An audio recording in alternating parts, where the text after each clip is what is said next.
आज केवळ मी आपलं अभिनंदन नाही करत आहे, तर देशातल्या तमाम देशभक्तांना अभिवादन करत आहे. तसं पाहिलं तर आज कोणती निवडणूक कोणी जिंकलेली नाही, पण अंधभक्तांच्या विरुद्ध देशभक्त जिंकलेले आहेत. आणि ही संघर्षाची सुरुवात झालेली आहे. हा संघर्ष भाजप विरुद्ध भारत असा हा संघर्ष आहे.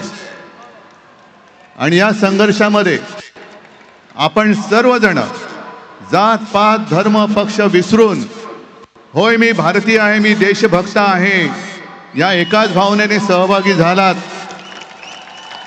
आणि मी कालच म्हटलेलं आहे की एका झुरळाने हुकुमशहाला नमवलेलं आहे. हा खरा विष्णूचा अवतार आहे.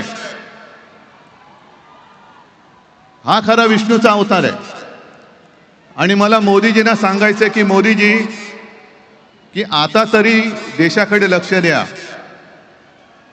ते तुमचे मंत्री त्यांचं काम सोडून पक्ष फोडण्यामध्ये बिझी आहेत, त्यांना म्हणा आता देशाचं काम करा.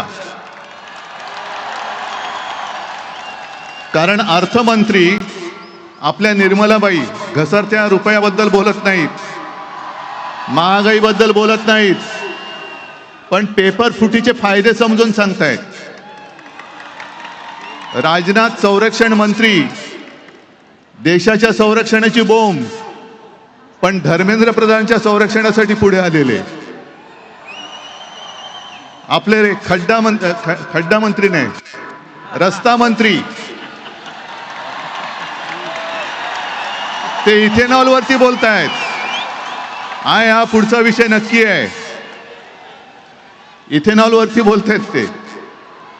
आणि मोदींना मला सांगायचंय की तुम्हाला तुमच्या लाडक्या धर्मेंद्रला मंत्रिमंडळातून काढताना किती यातना झाल्या, त्याही पेक्षा जास्त यातना हे आता आपण ज्यांना श्रद्धांजली वाहिली त्या मुलांच्या कुटुंबियांना, त्या मुलाने जेव्हा जीव दिला तेव्हा झाल्या आहेत. या यातना आम्ही विसरू शकत नाही, विसरणार नाही.